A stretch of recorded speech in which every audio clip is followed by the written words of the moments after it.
yesterday, you and I and the AccuWeather team started clearing areas. We cleared from direct impacts, rain and wind, from Charleston all the way down across all of Florida. But we've decided it's a little too early to clear anybody else for now, John.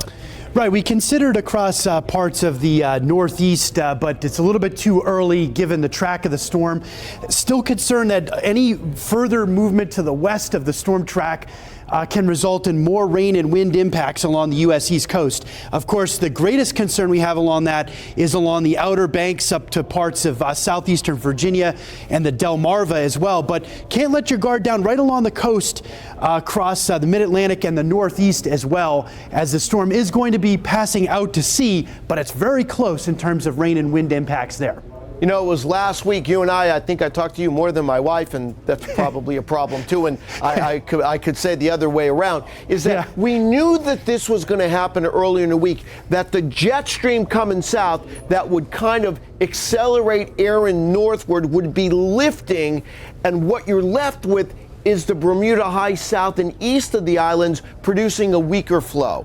Yeah, that's the setup that our hurricane experts saw last week, in the sense that you're just dealing with weaker flow around this area of high pressure east of Bermuda, because the stronger steering winds were displaced up to the north. So now it's kind of waiting for the next jet stream disturbance to start driving the storm more to the north and northeast. And that's going to happen. We're not concerned about a U.S. East Coast landfall. It's just how close can the storm get to the coast. And the other problem is, we've been talking about here at AccuWeather, is that the wind field of the storm is expanding. It's growing larger as it moves to the north, which is typical. And so that means those tropical storm force winds, at least in gusts, are going to get right to the North Carolina coast. Yeah, because we're thinking about maybe 230 miles west of the storm center as it passes to the east of the Outer Banks. And right now, John, you know, talking with our hurricane experts and what I've seen, we are projecting about 175 miles to 225 miles east of Cape Hatteras.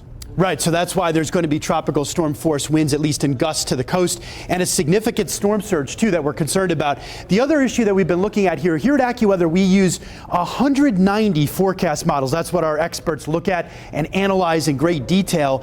And several of those forecast tools, so those forecast guidance tools that we use, have a track further west of our current track. So that's why we're concerned that there can be, and we've been talking about this, a bit of an adjustment to the west, which means that more impacts get back to the coast from North Carolina up to southeast Virginia and the Delmarva.